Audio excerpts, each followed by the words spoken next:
removes the double gank threat from ROCCAT kinda, because it's not worth ganking for Lulu all that much.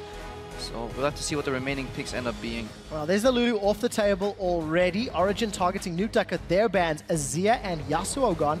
Peke's Azir left a little bit to be desired when we saw it in the finals. And interestingly, Peke has run Vladimir into Azir in the past, but it was a long time ago, only week 5. ROCCAT will reply with a Kalista. So on track, the Yasuo is only a little surprising. See, I like getting rid of the unconventional mid picks from Nukeduck and just making sure xPeke gets to that laning phase.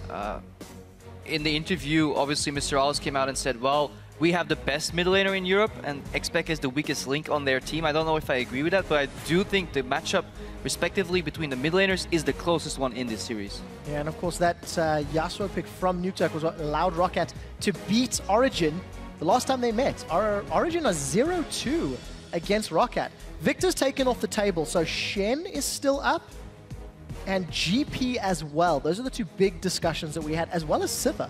And people will expect the Gankplank first lock in here for Origen, unless they want to use this first game to just sniff out whether ROCCAT actually can play it into Soaz well enough, or if Soaz as a counter. You know, teams maybe just getting information in this first game of the series and then adapting picks and bans later on. We saw Origen adapt pretty well against Fnatic in that series as well. That's why it went to a game 5.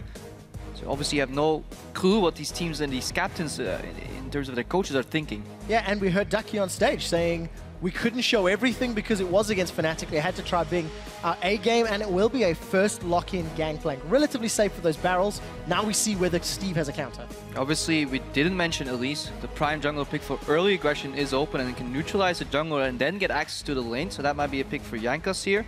Overall, I wonder if ROCCAT is actually going to pick up the Ahri early to get some pressure in the mid lane, even though Yamato came out with some pretty strong words about the champion pick on the analyst test, so perhaps they just wait for Nukeduck to counterpick later on in the series. And on this patch, Ahri's been played 7 times, only by Ryu and xPeke. Those are the only players that have played that champion, so we'll find out whether or not they have a priority with so many bans on the mid lane, but we've seen Peke running Twisted Fate as well. There's a few other options. Oriana's up there. Yeah. Not really their mains, but... In scenarios like this, when Azir and Victor are off the table, you obviously see other mid laners rise to the occasion, and then you can easily see an Ahri versus Oriana matchup in the mid lane come out at either side. And it looks like ROCCAT is not going to go for the Elise. They're just going to say, Origen, do you really want that? We may have an answer ready. And they're going to go for the early Sivir. And they definitely want to lock in that Ahri. So it seems that Nukeduck wants to have this matchup ready into whatever Peke has left in his champion pool. Yeah, and it's definitely hitting Peke again with all of these champions off the table. Yeah, find out what he's going to prioritize. A few options, but of course not taking the Elise means Amazing will next to insta-lock that and the Braum, which is just continuing to show strength and power on this patch. I mean, I don't have to repeat myself too much. I'm a big Braum fanboy overall. I think it is added value to taking it here because you take it away from ROCCAT and it doesn't allow them to block the exploding barrels from the Gankplank later on in the game. So less peel again. We might see an Alistar come out here on the side of Vander or his, his comfort pick, which is the Thresh. Overall though, I think Origen is leading in the draft so far. So a decent start then for Origen. For ROCCAT, they've got a mixture of sort of everything. Some wave clear, some engage, some pick. With Gragas, they've got some more disengaged thrown into the mix. And Alistar could add to the front line, but what are they running into Gankplank? That is the big question that I still want to know. Fizz is gone. We've seen Steve play Rumble. Maokai's up. But what do you want to run against a scurvy pirate like that? Quite peculiar that ROCCAT's keeping their 5th pick counter pick for the top lane. No flex pick in the remaining role, so it's a solo counter pick on that Gankplank, even though it was revealed in the very first rotation of this pick and ban phase. You always have to look at jungle and top lane combined, of course. Gankplank and Elise is one of the very, very strong early game jungler duos, so we need to see what Steve whips out, or if ROCCAT are going to go for the lane swap. They might want to see what Origen ends up picking in the AD carry position and see if they can prompt the lane swap to get through the early game phase that way and then just start rotating and making picks with the Sivir on the hunt. We'll find out in a few seconds as Origen are going to lock in what is expected to be their mid laner with Peke sitting on flash teleport. You have to expect the likes of Diana, maybe Twisted Fate. Something that we have seen a couple of times in recent weeks. They've only got a few seconds left. With the single target focus champions we've seen from Elise, from Vayne, maybe a TF would be smarter, but if they want scaling, they're kind of going all in as far as their solo lanes are concerned. The fact that Peke had to pick up Vladimir here does seem like ROCCAT did a good job in hitting him in terms of champion pool. I do think eliminating the Fizz and the Azir and the Victor out of the draft and then just early picking the Ahri seems that xPeke has to go for Vladimir.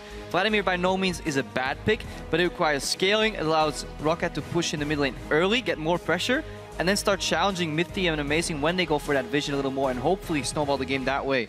Obviously, the guy that has to survive will be Steve in the top lane against that Gankplank. So, Peke 4-1 on that Vladimir. The only team that gave him a loss was, in fact, ROCCAT.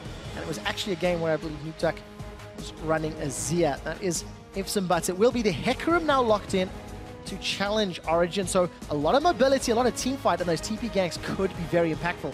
But Steve's first game on Hecarim, he fed a lot because he was focused heavily, lacking that utility summoner. Yeah, he didn't have the flash that game, and obviously was a rough entry into the LCS. So if we compare both these compositions, what strikes me the most is the lack of innate wave clear on Origen side. They really need to change some barrels to get that wave clear off, or Peke needs to run into the wave. If you compare that to ROCCAT, they can have Ahri max range wave clear, barrels can help a little bit, and Sivir can always rotate into the mid lane to start clearing those waves. So quicker plays can come out of ROCCAT, and Origen, they will have to play slower and set up their plays a little better, use the side waves to their control and just start pressuring the map that way. They've shown in the finals that they can do that, but they have a risky composition if they should fall behind, because ROCCAT can spike very hard in the mid game. We'll find out whether or not ROCCAT will get the opportunity to spike in the mid game. They came out the gates a little slow yesterday against Giants. They won't have that opportunity against Origen. The lineups are locked in. Let's dive into the second round of the 2015 European Regional Qualifiers.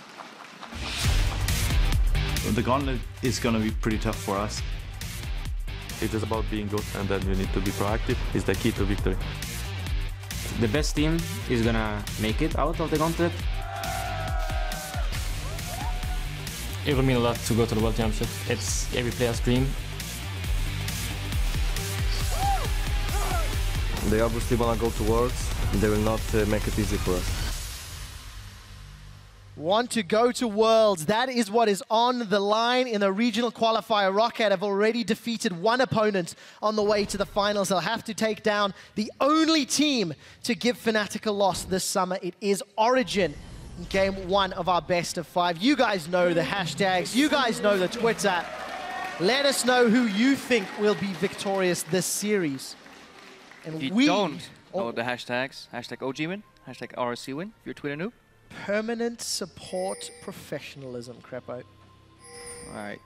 But I'm worried about Origen if they fall behind. I think the composition is nice, but it's a little greedy in terms of wave clear. However, I love seeing Niels play that Vayne. In the first game of the split, I believe he started playing Vayne. It was against H2K, where he got ahead with Mithy and he tumbled out of the Sivir boomerangs as well, and he got a lead that way. So really good performance of him on the multiple times I've seen him play Vayne.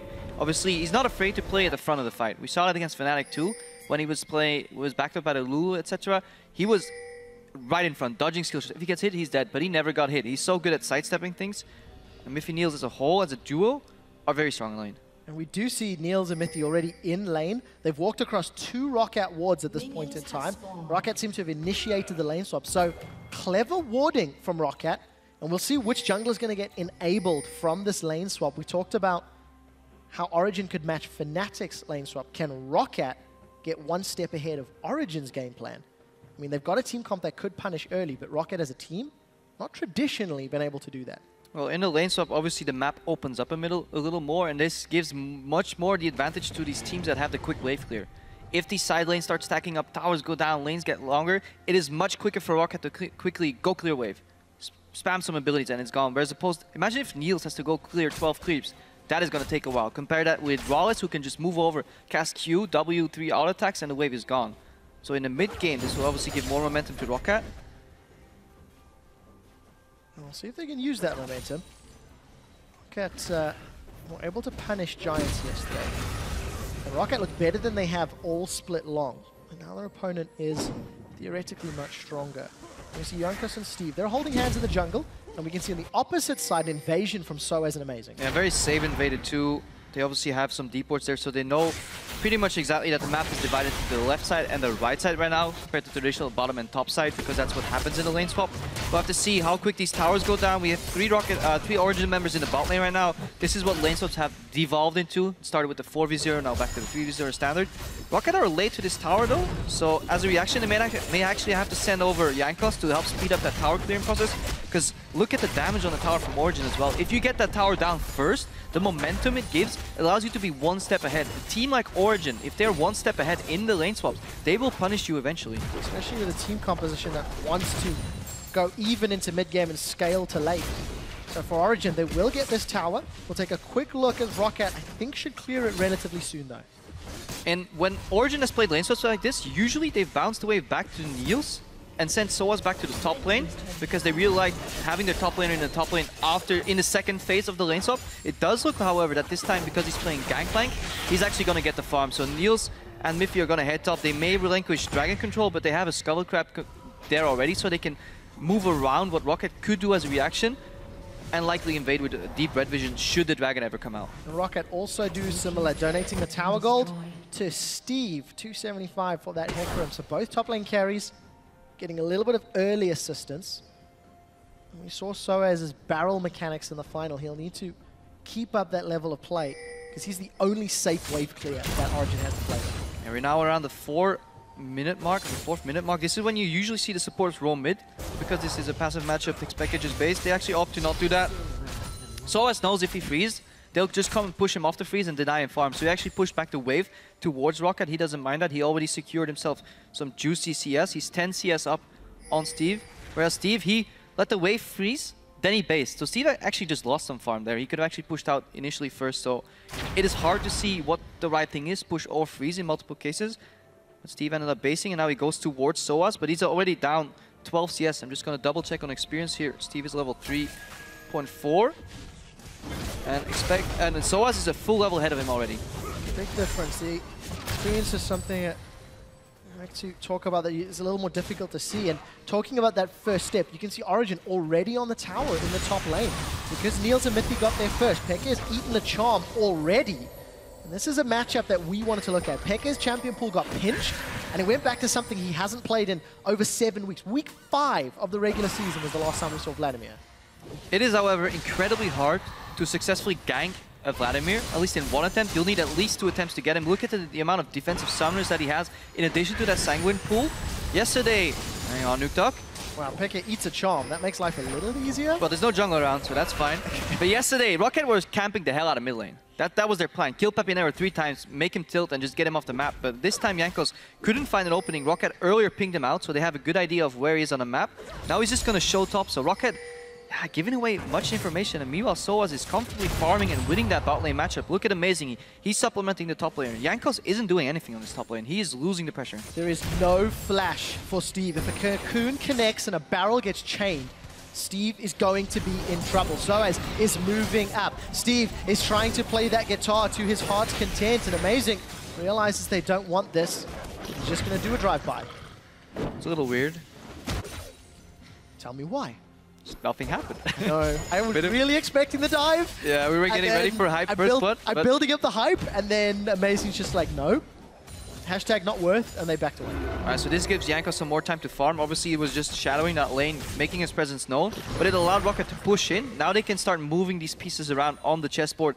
If you group a couple of members mid, Peke will have an incredibly hard time clearing his wave. Look at how he's zoned already in this matchup. Nukeduck's level 6, Peke's level 6, but the kill potential, the threat is all on Nukeduck's side, especially when Jankos is hovering on the left side of this lane.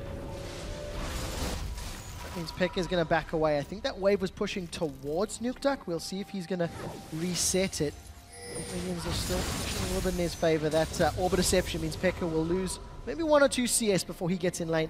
Marginally down, but that is balanced out by the fact Steve is behind Soaz. Yeah, so what Nukeduck did there was freeze the wave and tell Peke, if you want to stay in lane, you will have to fight to come and get your CS. Obviously, the reaction from Peke will be base. Then the reaction from Nukeduck is push out, because otherwise xPeke will come back with an item lead, full health, and he will just destroy Nukeduck, and then Nukeduck's behind on the base. So good play by both these players. The correct choices were made.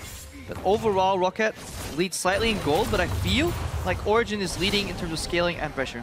We'll find out if Origen can keep it up. They've been given a small reprieve that MrRallez first item choice after a longsword is an Avarice Blade.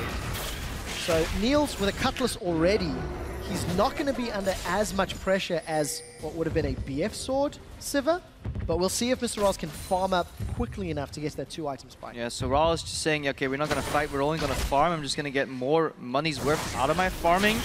As a Vayne, you're happy to see this though. If the worst point in your build, the really hard threshold is Cutlass into BF sword. That is the roughest part of any Vayne matchup, and if you can dodge that, either Cutlass into pickaxe or Cutlass into, hey, Avarice Blade, then you're obviously really happy. See on the bottom side of the map, Origen are picking up a dragon, and this is some of the Giants members criticize ROCCAT for not being able to play aggressive, and this is kind of showing on the map right now. Origen could be punished a lot harder for their lack of wave clear, for their early game, just for the way this game plays out, but ROCCAT are making greedy choices, passive choices. They're afraid to make a mistake, and yeah, they're losing their blue buff already. So blue buff down, dragon down, despite having a marginal gold lead. For Origen, very happy to go even. We see Steve with his first back. He's already picked up those Ninja Tabby and an early Home Guard. So if a teleport play were to start with Onslaught of Shadows, that could be extremely impactful, but he has to deal with Cannon Barrage and a potential follow from Gankplank as well. I do like the early Home Guards. I think that's something that was lacking overall in Europe this season. Teleport top laners were played, but very often with no Home Guard. So the flanks, they weren't really there, and that seems to be something that ROCCAT actually values. They win a lot of their games by just sending Steve in a teleport flank position, usually with Maokai, this time with Hecarim, to see if he can pull it off, because obviously he has very little damage. A lot of his gold is spent on defensive stat. You know, Ninja Tabi obviously doesn't help you go all that offensive, and then Home Guards is a bit of a gold sink, so we need to see if he can pay off on that investment. We'll find out whether or not he can claim those dividends. Because for the time being, it's been a fairly standard lane swap. Initiated by ROCCAT, Origen, you can argue, had a tiny window of advantage to at least get in the tower early and some damage in the top outer turret. But as it stands, both teams happy and content to farm their way up. And we need to see where the next point of engage is going to be, because for Origen, the longer this laning phase extends, the happier they are going to be. Yeah, for me, Origen has already won this lane swap. The fact that they had an initial experience lead on their top laner, their bot lane didn't get challenged, their mid laner has almost no wave clear but didn't get grouped upon. They got the early dragon in addition to that, have good vision control. They got to level 6 comfortably on all their members except Mithy, who will hit it soon. Yeah, Origen, they're definitely happy with this lane swap because they still have to get over the biggest hurdle, which is the mid game. By no means have ROCCAT fallen behind this game, but this is just a big discrepancy in terms of mid-game power that Origen will need to survive. Now finally we see ROCCAT moving to the mid lane. Peke is in so much trouble. He's knocked up, he's charmed. Sanguine's gonna come out, and Ghost with the barrel sends him for a drink of water at the fountain. Well executed by ROCCAT. Big mistake from xPeke. You need to see that gank coming. They were in a screen. You could have flashed earlier, pulled earlier, ghosted earlier, anything earlier. That's fine, and then don't waste it at the end. He was dead already. So a bit of an oversight from Origen in their vision control, and xPeke could have reacted to that because Vander entered his screen within vision before that combo connected. You could have easily pulled that combo, but props to ROCCAT for pulling off that gank, and that's what they need to do. Punish the fact that Origen could fall behind in terms of map control, move in. Even if they don't kill xPeke there, they chunk him out, and that takes away, chips away tower damage, gives away map control in terms of warding. Now Soaz gets his base cancelled. Look where MrRallez is, full HP, they're pressuring, so ROCCAT, they have their foot on the pedal. And let's see if they can get anything from it. Origen want to reply. They're down a kill. The body slam comes in from Jankos. Exhaust is thrown onto the horse, and Jankos just gets melted by Niels' Vayne. Steve puts the Onslaught of Shadows down to reply. It's been a 1-for-1. Amazing's forced to flash out. The barrels are out, and that's going to burn through. Good flash. Defensive flash from Soaz, and the ticking down from the Ignite, or the passive rather, from GP, gets one more kill. Peke's come in as well. Cocoon connects. There's no flash from Peke. Amazing's looking for more. He's not going to find it. And they end up trading what was 2 for 2 in the top lane. I respect it. Amazing, not getting out of there. So a couple of nice flashes though from both these teams. Managed to survive on a sliver of health. Obviously, wouldn't mind seeing that again. Obviously, we did not count in MrRallez, who was all the way in the bottom lane, because there was a 4v5 on the top lane and the tower. That's why it was so close. But MrRallez, he's been chipping away at this tower. He now gets to about 20%, is going to let the wave die, so that will be a gold increase for ROCCAT, and they end up in the lead overall. Greedy from ROCCAT, honestly trying to defend this tower. They get lucky that Amazing takes tower aggro. Good read by Jankos for the body slam though, but he drops. But it gets rid of the the rappel at least. Now Nukeduck comes in, gets cancelled a couple of times, but he's keeping a lot of these members low. Look at Steve, dodges the barrels, but then Soaz barely dodges that over deception with a flash. Good play. I think Origen right here need to disengage. This cocoon is nice if you land it, but Amazing was expecting a potential flash here from xPeke, but just couldn't quite get it. But overall, solid play from ROCCAT holding it. They lost 2 members for 2, but they had RALEZ pushing in the bot lane. Oh, they did, and it's going to be another one here. Peke's in trouble. He's going to sanguine away. I think the charm was held. Not going to matter because Jankos gets another one, and Peke with no summoners, unable to avoid the second gank. And Origen need to play with more respect for this ROCCAT lineup.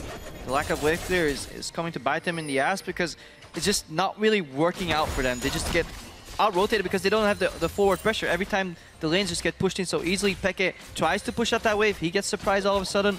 ROCCAT now sitting on a comfortable 1.6k gold lead here. Overall, good early game. Yeah, decent turnaround for ROCCAT. Slow out of the gates, but they've made up for it in the last few minutes. And with Dragon up in 30 seconds, quite a few cooldowns available. We'll see if they're going to risk challenging. We did see the tower go down bottom lane, as you mentioned, Krepo, where that gold lead has come from. And RALEZ has also reset to defend down the top outer turret as one of the primary wave clear champions for ROCCAT. The tower to watch, though, is the one in the mid lane. If that one falls, then ROCCAT can start playing it up. Because Origen are doing a good job at sneaking into the enemy jungle and taking away a couple of buffs. Really impressive how they've been doing that. The second blue buff denied now from Nukeduck, so that way they're trying to keep him down. Peke is still farming.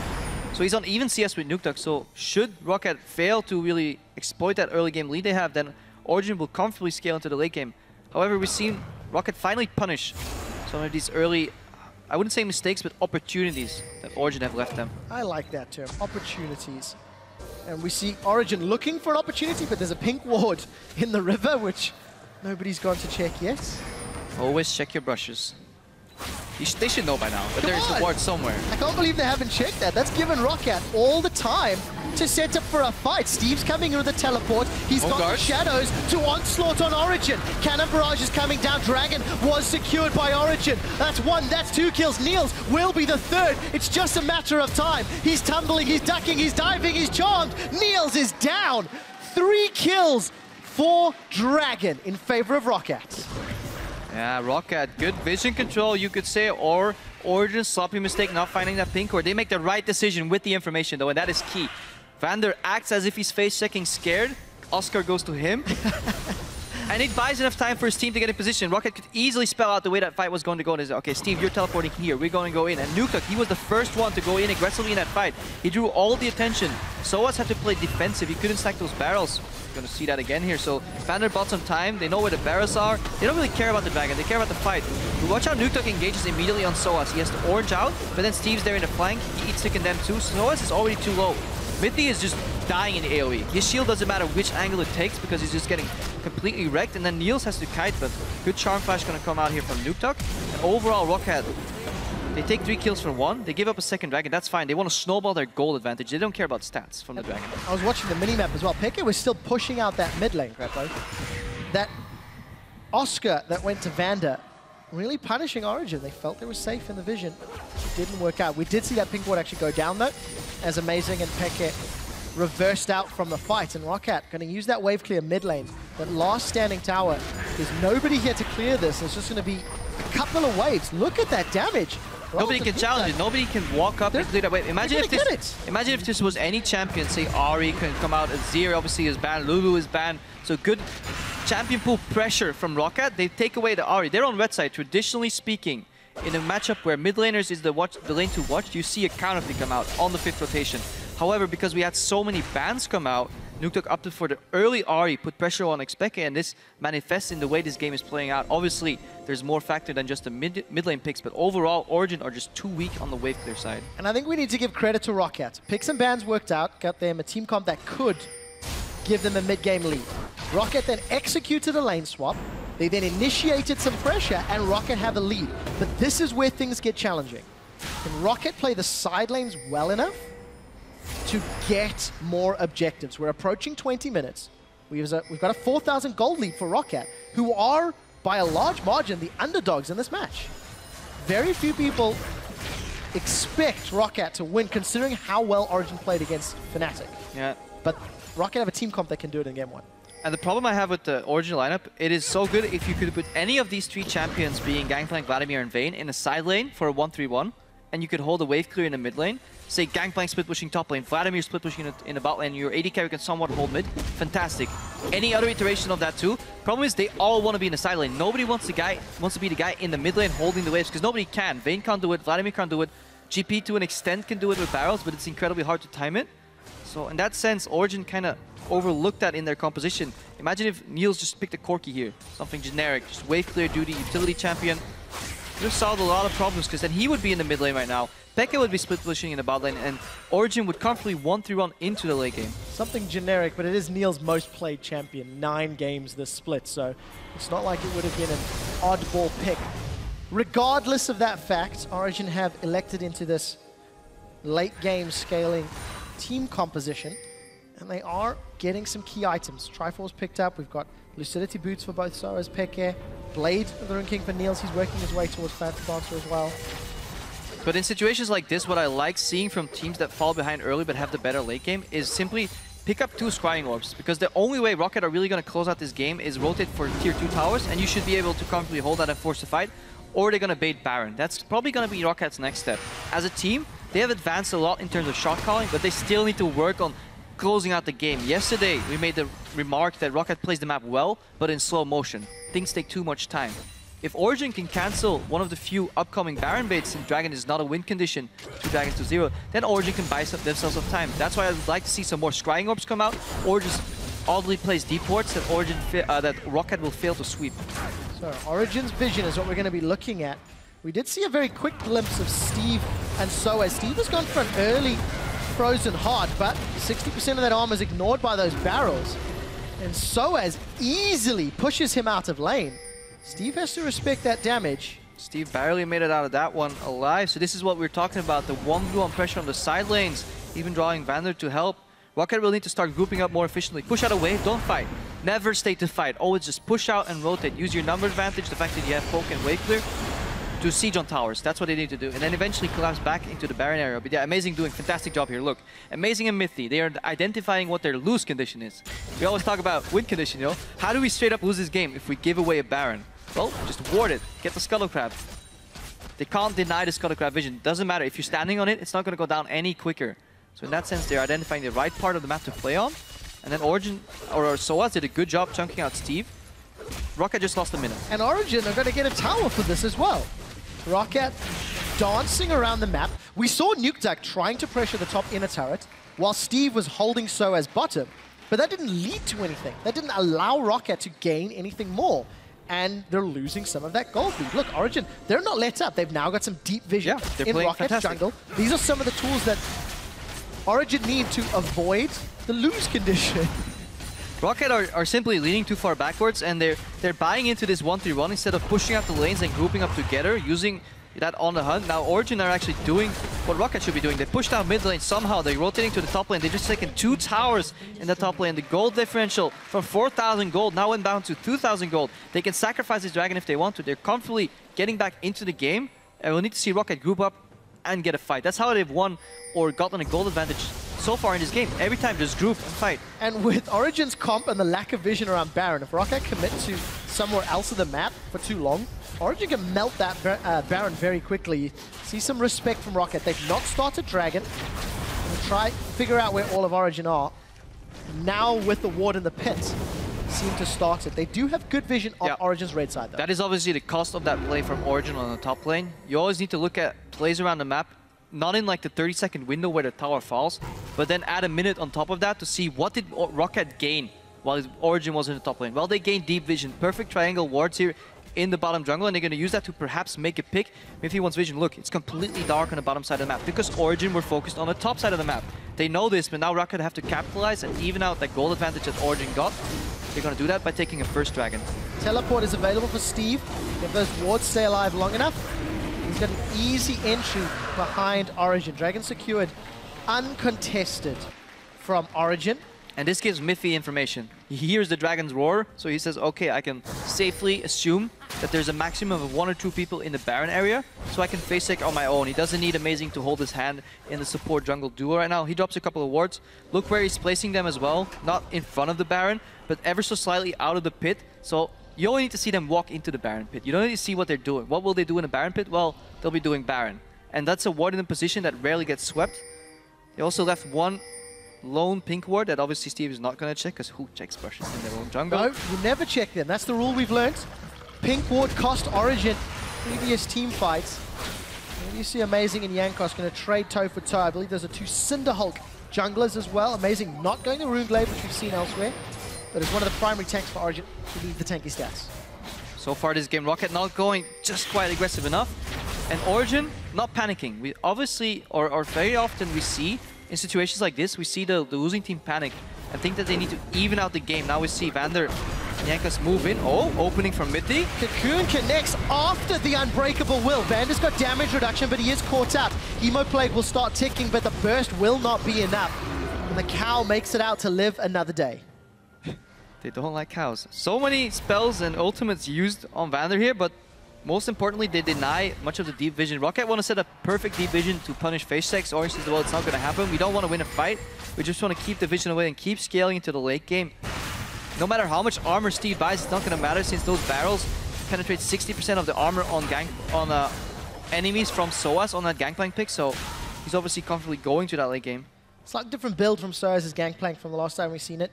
Heading towards that Ghost Blade as his second item. Has already upgraded Cannon Barrage to Death's Daughter, which was the more optimal build. Good pink ward clear, or pink ward put down from Nukeduck that will deny the vision that we talked about earlier. Yeah, usually if you have only 1 pink ward to place it outside of the pit and then sweep the pit once.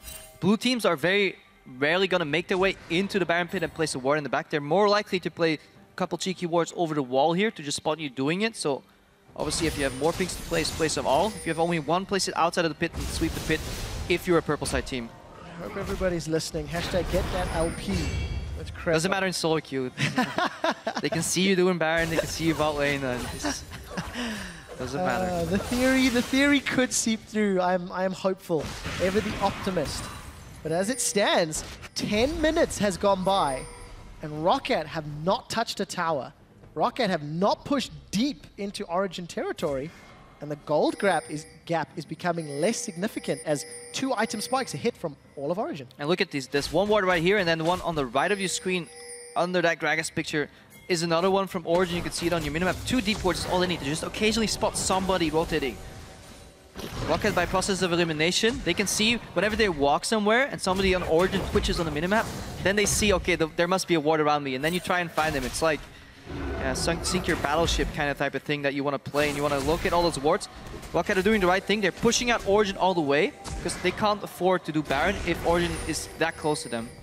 We do see the top laners going head-to-head down bottom, while Vander, Jankos, and Nukeduck, they're going to set up. Amazing might be in trouble. He's going to rappel up. Peck and Amazing trying to disengage. Barrel will hold Amazing against the wall as the Cocoon catches out the Fat Man. Defensive flash. Mithy does have a Glacial Fissure, and he throws it out. That was beautiful. Gragas is stunned in place. Niels is going for a hunt in the night. He tumbles. He's invisible. Looks for Steve. Steve is down. I think Soaz chunked him out before he arrived. There's a tumble forward aggressively. A stun onto Nukeduck. One more tumble into the Condemn. That means Nukeduck should go down. It does go down. It's a Silver Bolt proc that takes him out. Soaz was greedy with his teleport, and by him not arriving, gives away a 4-for-3 fight to make it the tower. Oh, that was an absolutely fantastic fight play by multiple Origen members up until the point where Nukeduck was on 1 hit under the tower and Niels tumbled forward. They completely forgot about MrRallez. He cleaned up that fight, but before that, that was a beautiful sequence of events, the way they played that fight.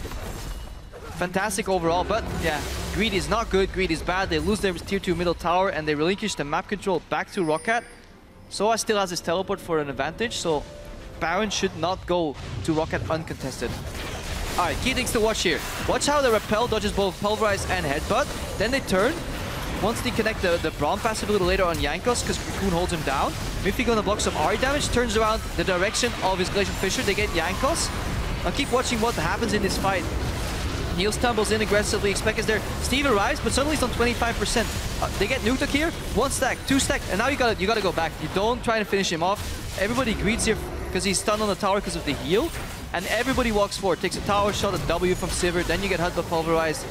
Way too much. Origen could have disengaged, made this a 3-for-1 with Soaz split pushing in the bot lane. Instead, they gave up 3 or 4 kills to MrRallez and an extra tower.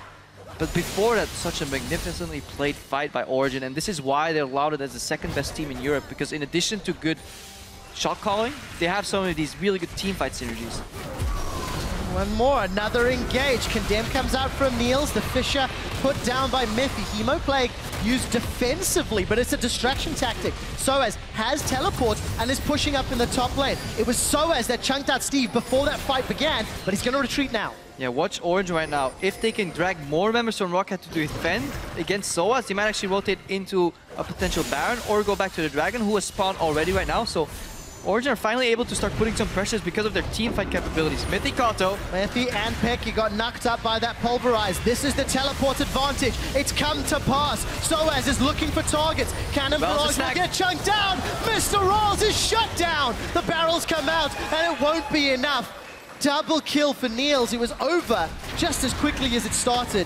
Origen even out the goal. Yeah, and this is why Mithy was audaciously posturing around the Dragon Area. He knows if I get caught, we have teleport to back ourselves up. ROCCAT doesn't. We're already stronger in a 4v4. Well, we'll completely Shrek them in a 4v5, and that's what they did. Once one Braum passive applies, that's all you need. You have enough members that can dash, auto-tag, tumble forward to get more of those procs. That's why I love Braum. You can just apply the passive and peace out and not die in the middle of the team fight. Unlike Alistar, who has to be in the middle. Yes, he has his ultimate, but if that's out, you're dead cow. So, good team fight overall by Origen and good use of the teleport advantage that they managed to get earlier in the game. Dragon number 3 as well, 2 away from Aspect. Origen already have all the items they need to be comfortable at the 30-minute mark. They're even on gold, they're even on towers. So, as it stands, there's now more pressure on ROCCAT to bounce back and find more proactive play. Take a look at the gold on your screen. Soaz 2k up. Yep. Junglers, small difference, and of course AD carries even thanks to the excessive kills. Small lead in the mid lane for Nukeduck. Lead in the jungle. When the gold is 700 different, it's not a massive change. Yeah, but there's a big swing, however, on the top lane, so Soaz definitely putting his mark down. Steve is itemized for team fights, I guess.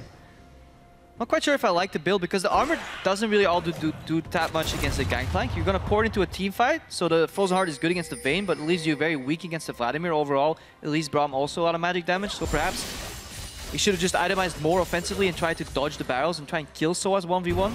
Keep that split point pressure down. Because he's getting pressured continuously by Soaz, and once he gets to the fight, he's often already dead or just too late. Talking about the items, Soaz has had that Ghostblade completed. Very close to getting his Eye Edge. We've got a completed Radiant's Omen for Amazing versus 2 cloth armors for Jankos.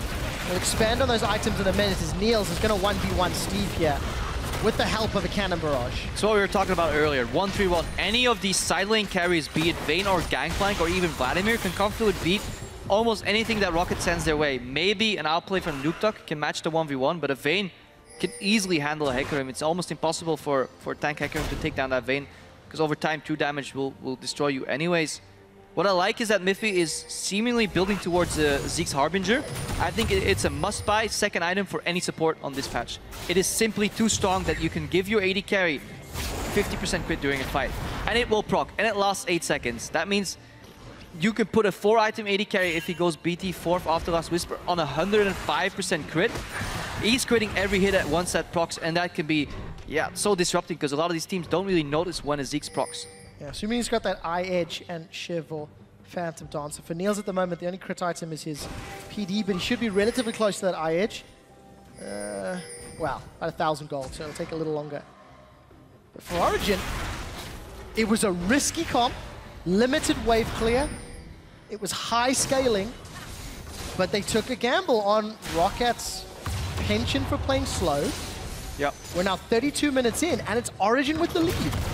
ROCCAT had a great 10 minutes, but... It was close though, they were behind 4,000 gold. We see an engage here on Nukeduck in the top lane, teleport coming in from Steve. Steve, can he make a difference? Mithy's gonna throw down the Fisher, and we see here's the arrival of Amazing. The barrel, that helped Mithy get out! Mithy manages to survive, says thank you, Jankos! Jankos, high five. Amazing's gonna flash forward. He's gonna try and bait out the charm. Not gonna work. Flash from Peke. Hemoplate's got 3. He's sanguine under Nukeduck. I think the Hemo's gonna kill Nukeduck, and he does. There's Niels looking for more. He's got himself some cow. He's looking for some beef, and MrRallez is nowhere to be seen.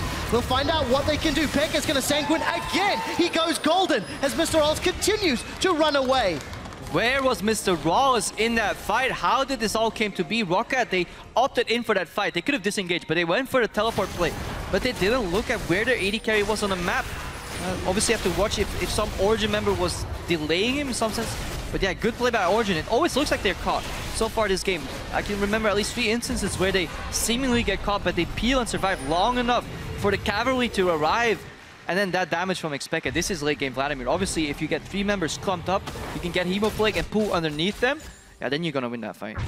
And you get enough time to do another Hemoplague to continue the fight. And if you already thought Origen were good in the 1-3-1, now they're 1-3-1 with Baron. It's looking a lot more dire for ROCCAT. And once again, out the gate, game 1 of the series, ROCCAT was slow against Giants yesterday.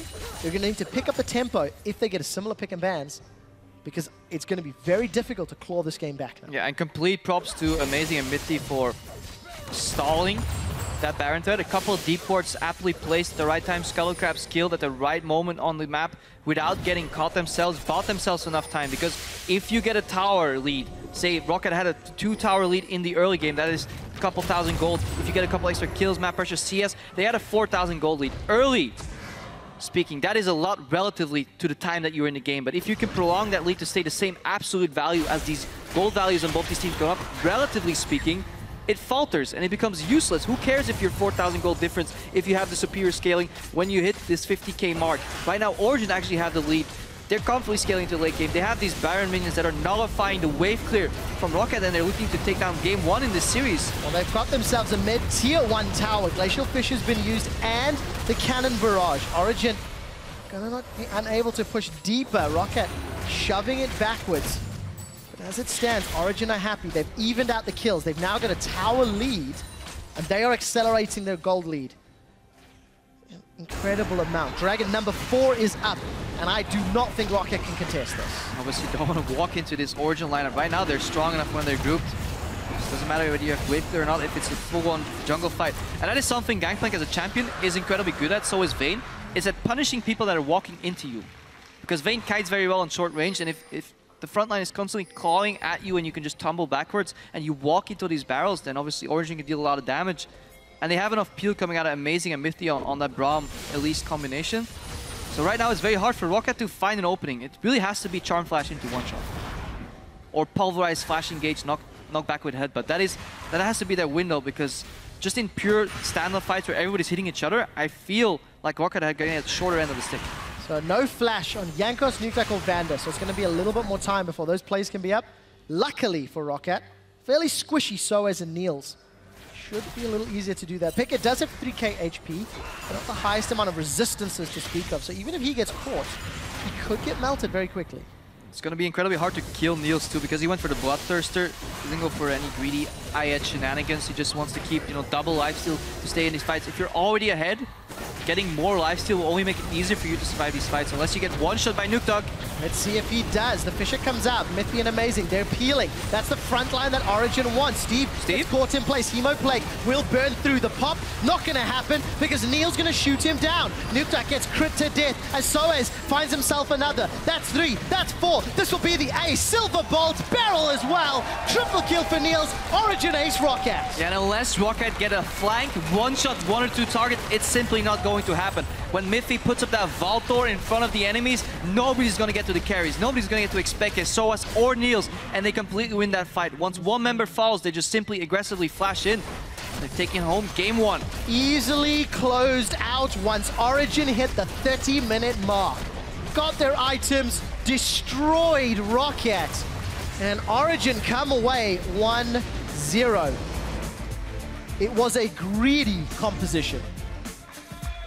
Yeah, and it was just a greedy early game as well. There was no wave clear in the mid lane at all. Rocket could have easily grouped a little earlier, pushed home their advantage a little more. Origen also got slightly, I wouldn't call it lucky, because they got their advantage in the very early of the stages, say first 5 minutes, due to better strategical play. But that lane swap, that was a little more even. If Origen got a little less momentum, then Rocket could have punished them a lot harder. They were down 4,000 gold. That should be game over when you're playing against a composition like this. But Steve, he never found that flank. Yeah. The only time he did, he arrived at 25%. So it's chunked with barrels. Yeah, chunked it with barrels, and Origen just turned around and was like, okay, that's a dead horse, we're beating it, and we're turning back to the fight. Analysis, Quickshot, come on. That was good. I also want to go back to what Ducky mentioned in the pregame, how ROCCAT as a team could be a threat, but sometimes, more often than not against their higher tier teams, they just don't show up when they need to. They had a good draft. They had the ability to punish. And after 20 minutes, yes, they got the outer towers effectively between 10 and 20, but then just nothing else happened, whether it was respect, whether it was fear, whether it was trepidation, whatever the cause, they took their foot off the gas, and that was what allowed Origen back in the game. If ROCCAT had continued to pressure Origen, all of those weaknesses would have been exposed, and that gold graph would not have looked the way it did at the end of the game. Overall, I did like what ROCCAT's intentions were, or their perceived intentions in terms of draft. Getting the early pressure on xPeke. Yes, he did fine with Vladimir in the late game, but he did suffer pressure loss in the mid game, as expected in the Vladimir against Ahri matchup. But overall, if ROCCAT can take the good things from this game, improve the bad things, so you might actually get an exciting series. Well, we'll find out. They have the potential. That is ROCCAT, of course. Let's go take a look deeper at Origen's come from behind Game 1 win. Yeah, thank you so much, guys. We